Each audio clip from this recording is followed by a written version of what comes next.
Hello, good morning. Thank you for joining this session today. This is our weekly Wednesday. I don't have a name for it yet, but basically, it's a session where we'll be dissecting some of the key areas that technology vendors must navigate in order to build predictability in their sales. And hopefully, this means that tech CEOs will be able to dedicate more time to doing other things and growing the business. If they have a sales team, they'll ensure that those guys have the tools that they need to sell on a predictable basis. But also, if they don't have that team, these sessions are going to help as part of our program in building that structure that will enable them to hire and delegate some of those sales tasks into someone else so that they can sell and dedicate more time to growing their businesses, as I said before. And so today, really, what I wanted to talk about is the importance of refining target. And what I'll do basically is share with you my screen with some of the topics that we're going to be discussing today. So here we are, refining target. So, what is the situation today, right? So, you might be in a situation where you find it difficult to generate leads. Maybe your messaging is not working. Maybe the people that you're trying to target aren't really the ideal client for your situation. Whatever the reason it may be, you're probably struggling to generate leads in spite of trying many things. Maybe emailing many people or cold calling many people, or whether you are on LinkedIn all day, you are putting in the work, and yet you fail, or you're not getting the traction that you're expecting in terms of you know generating those leads, finding people who want to hear about your solution and what you want to provide. Hopefully, paying ones, yeah, decision makers. Um, Also, you might find that every conversation is different. So once you find a person that you want to talk to and they want to listen about your solution and what you want to say, um, it could go in any way, right? So maybe they expect something completely different to what you provide, or there is this client who wants this thing, and this the other potential prospect, they think you might help with this other thing, and somehow your proposition is just saying yes, we can do this, yes, we can do that. Mm, it might be true, but the problem then comes in persuading those people, that and proving to them that in fact you can help them deliver or solve the problems that they expect you to solve. Especially if you haven't got a client already where you have proven that this is something that you can do. So if you find that uh, in your sales conversations they go completely different, and they all have these disparate problems, and those are not necessarily problems that you can solve or that you have in fact solved before, that could be an issue, right? And also, uh, you find that not only every conversation is different, but also all those people are looking for something different. And the problem is, if you continue along this trend, it's going to be harder to generate leads, it's going to get harder to sell, and it's going to be harder for you to deliver as well, right? So for instance, I had a client who in the beginning, they they managed to generate leads, so lead generation wasn't really a problem. So they went on and had a discovery call with the prospect, and it was basically uh, it could go either way, right?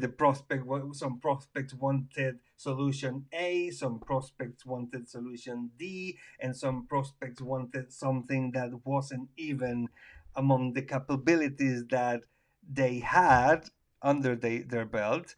But it was because it was something that maybe they could do, and you know how tech startups can be. We can be quite uh, inventive, right? So chances are that your solution could be applied to many different things.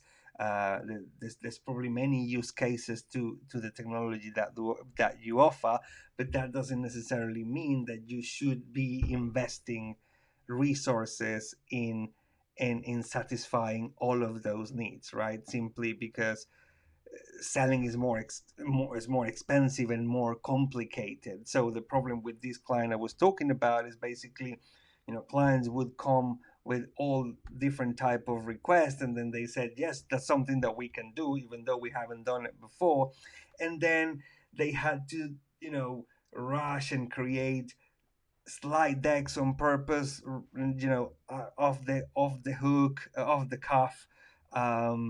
They had to create bespoke demos. They had to go and involve their already stretched development resources into trying to prove to this client that yes, that's something that we can do.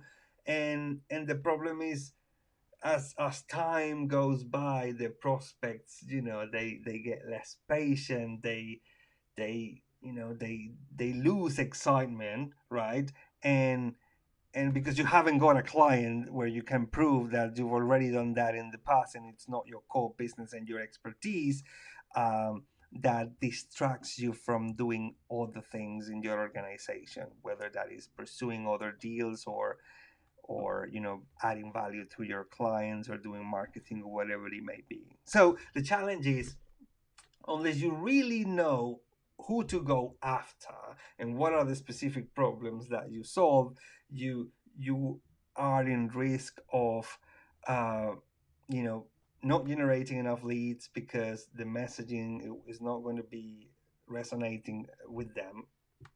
And and also, even if you do manage to generate those leads, because they will have wildly different needs, it's going to be very exhausting and it's going to be long.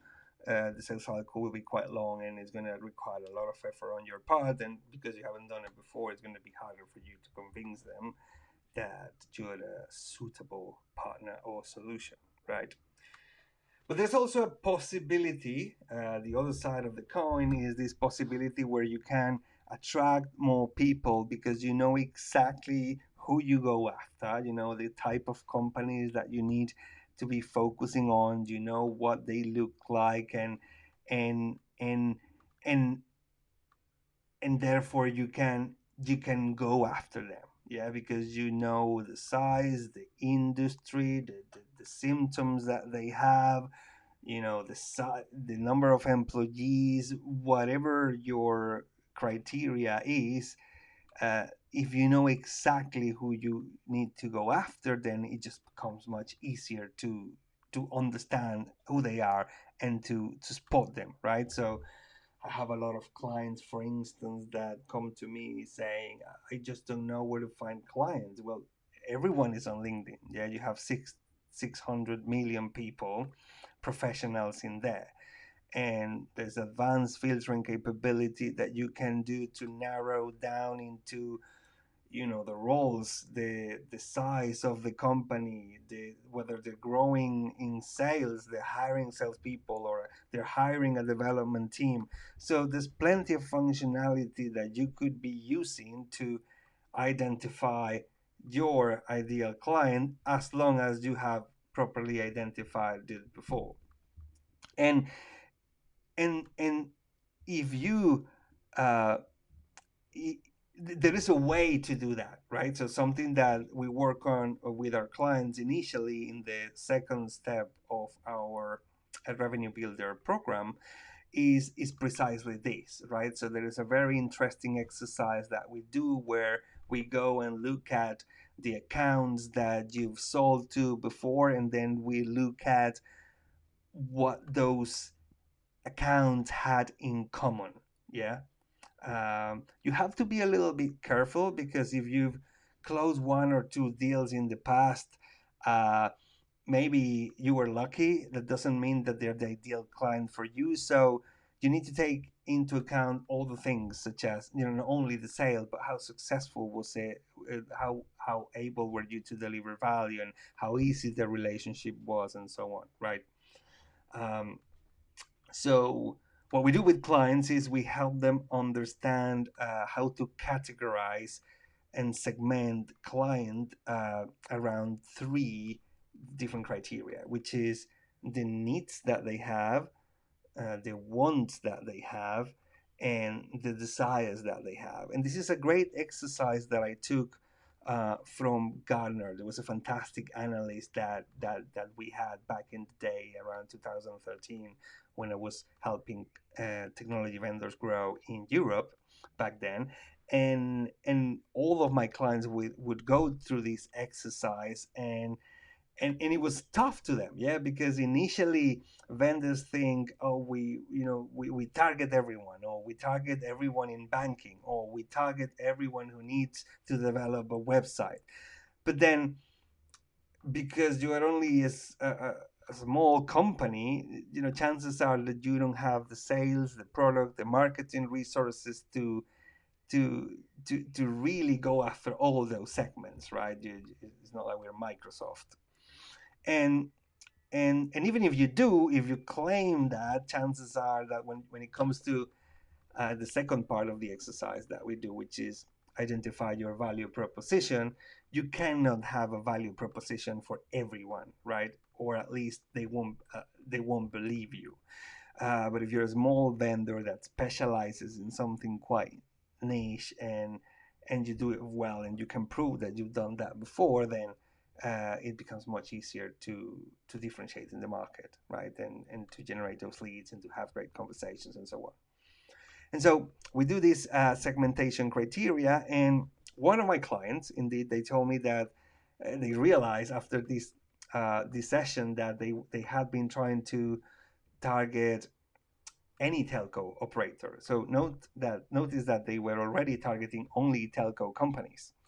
But when they did this exercise, they noticed that there was some clients who were taking 2 years to close, and some others that were taking 6 months to close. And there was a reason. There was something that those customers that closed faster had in common, right? I can't remember exactly the details, but it was to do with the size of the decision making team, i.e., the IT team, how involved they were in the business and how hands on they were. So, therefore, these criteria help them identify much easier and quicker which accounts to go for on LinkedIn, which help generate more leads, and also help have better conversations with them, and also help them prove value, demonstrate value with a more succinct value proposition around the fact that they had this specific setup in their IT teams, right? So that's something that we do, and at the back of that, my client, they reduced the sales cycle by 18 months, which is amazing, considering that they had been doing this for quite a while, and and they knew the answer, but at the end, it takes some best practices and exercises, and there is a way to come to those insights, which is what we want to share with you in this step of the program, right? Um, and as I said, differentiation gets easier, right? So the second stage of the refined target step is about building the value proposition. And again, if you think about the value proposition, most value propositions out there are clever taglines, or they revolve around the ego of some founder, but not many of them tell you what they do, right? What is the value that customers get by engaging with that vendor or solution? In fact, there was a survey done by Gartner where they interviewed 600 decision makers in 2014, and they all agreed that they were more likely to buy a solution if the value proposition had some sort of number to it, right? If there was some sort of number like 25% increase in whatever, or the reduction of time in that much. Of course, that would need to be backed up by case studies and references and whatnot. But the point is, not many vendors you know said what they did on the tin, and also even many more of them didn't have any sort of quantification to their value proposition, and this really puts IT buyers off. This is the finding of the survey that we discussed. Yeah. Um, and so in this second stage, what we do is we go through different steps where the methodologies where we help you first of all understand how the role you play in the marketplace, right? So look at some of the competitors, what they offer, what they charge, and this is like mind-blowing. Most vendors we engage, they say they're unique. Well, guess what? If you're unique, there's no market necessarily. Second mice gets the cheese, right, as they say. So not being the only one in the market is not necessarily a good thing. Now what I find is that they believe they're the only one in the market. There's no competition, probably because they do something in a different way or a unique way that's quite valuable. Now, that doesn't mean that there's no competition. Competition for you could be doing nothing, could be an internal the team in the organization that you're trying to sell to, and it could be a completely different thing, right? If I wanted to lose weight, I could eat better, or I could do exercise, and I'm sure there's many more things out there. So there might be a unique proposition for weight loss, but that doesn't mean there's no competition, because competition could be also doing nothing. Yeah, keep on eating, losing no weight.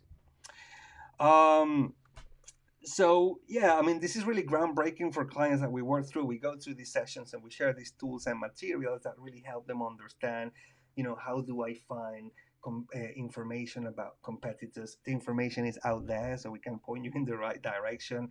How do I compare with regards to pricing, and my how do I quantify it? So there's certain rules and components in order to build a value proposition that we go through, and basically by the end of this module, clients are generally in a situation where it's easier for them to generate leads, to sell, and also to serve those clients, right? Because not all money is good money. Yeah, and this is real talk.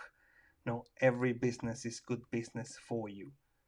As a small vendor, you want to optimize your sales department on understanding specific type of clients and selling a specific set of capabilities to certain people, so that it's predictable. Yeah, the level of effort, the things that you need to be doing on a daily basis is also predictable. So that's something that we go through in this program to enable you to get there. And so by doing this, it's easier to generate lead, to sell, and also serve, because all your clients have similar needs, and then you have certain people that can cater to those needs without having to invest in more people, more time, or reinventing the wheel, or outsourcing certain things to different company and whatnot. So the idea is you focus on the things that you do best. Excuse me.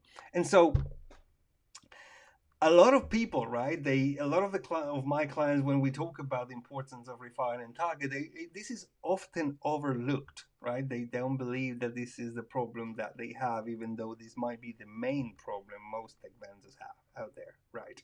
According to Gartner, not myself.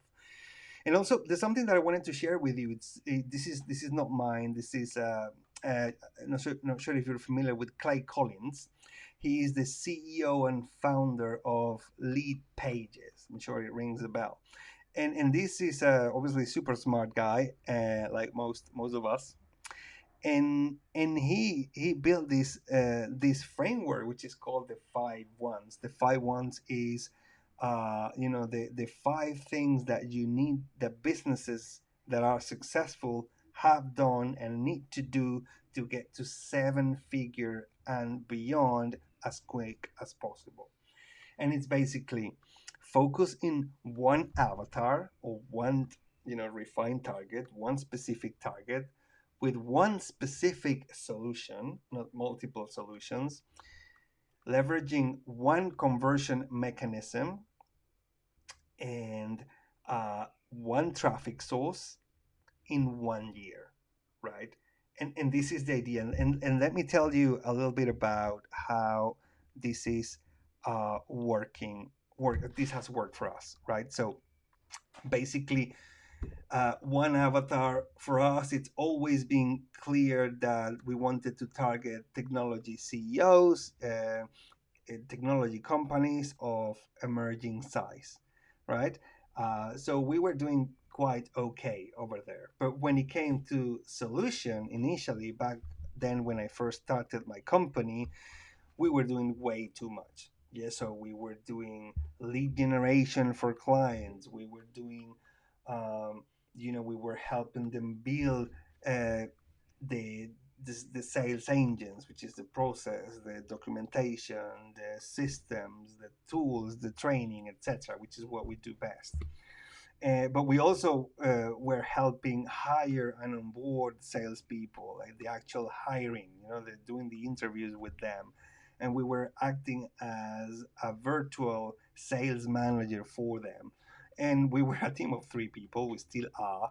And obviously that was the stopper for us, the fact that we had many solutions for one avatar wasn't doing us any favor, and that stopped us from moving forward. And so what we decided to do is, okay, let's focus on the same avatar, maybe not so much the tech CEO because they will not have time to do this thing, but if they have a sales manager or someone in sales who can help them put this together, and not only help that person to sell more, help the CEO to sell more, but also pass that knowledge from the CEO into this salesperson, the technical knowledge that they really need to be successful and sell more, then we would have a sort of machine where we can pass salespeople through, and from the beginning of they a junior person would come in, and then an experienced health person would come out, and that way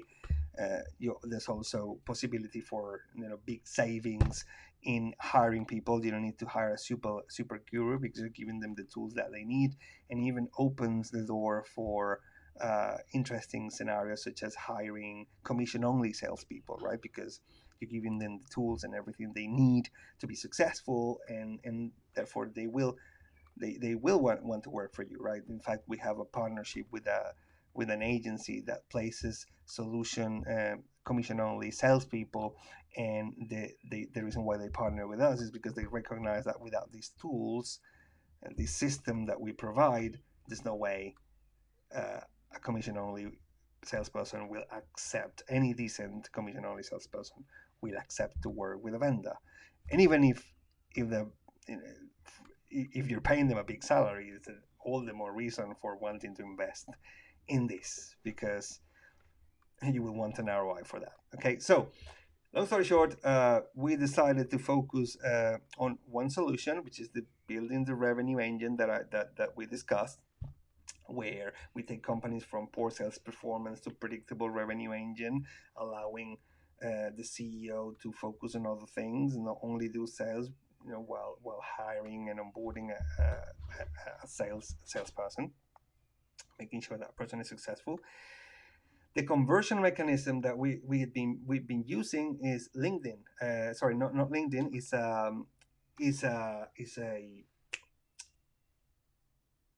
a lead magnet that we have out there. Is the um, 5-step, the 4-step qualification checklist, which is basically the the foundation of our revenue builder program, which is available for you for free. If you are interested in accessing that framework, just hit me in the comment section and I will share that with you. I'll be delighted to share that with you for free, point you in the right direction. And and so that's our conversion mechanism. People wanting to work with us, they typically download that, and then that generates a lead. We're choosing one traffic source traditionally, which is LinkedIn, but now we are beginning to explore Facebook and the world of Facebook ads and how that might bring us some revenue. And they say you need to commit to that for a year, which is the thing that puts people off. But guess what? You know, where you are today is the result of the things that you've been doing 90 days plus before. So it's not so scary. We definitely haven't been trying this new model for too long, but we are experiencing fantastic traction yet. So this is the story of the five ones. Hopefully that makes sense. Hopefully that drives the point home, and the importance of refining target and building a proposition, so that a more tailored proposition, so that you can attract more people, focus on the ideal clients because you understand what they look like, so that you can differentiate with a differentiated value proposition that helps you stand out from the marketplace, and so that it's easier for you to sell and serve those clients, be more productive, get more revenue, and be more profitable. Excellent. So hopefully that's helping. Let me know if you guys have any questions. If you watch the recording later, feel free to ask questions. And if you want to get our conversion mechanism, which is the 4-step qualification checklist, just make a comment below. Just comment checklist below, and we'll be delighted to share that with you. Hopefully it's useful. Thanks very much for your time, and I'll chat to you guys soon. Take care.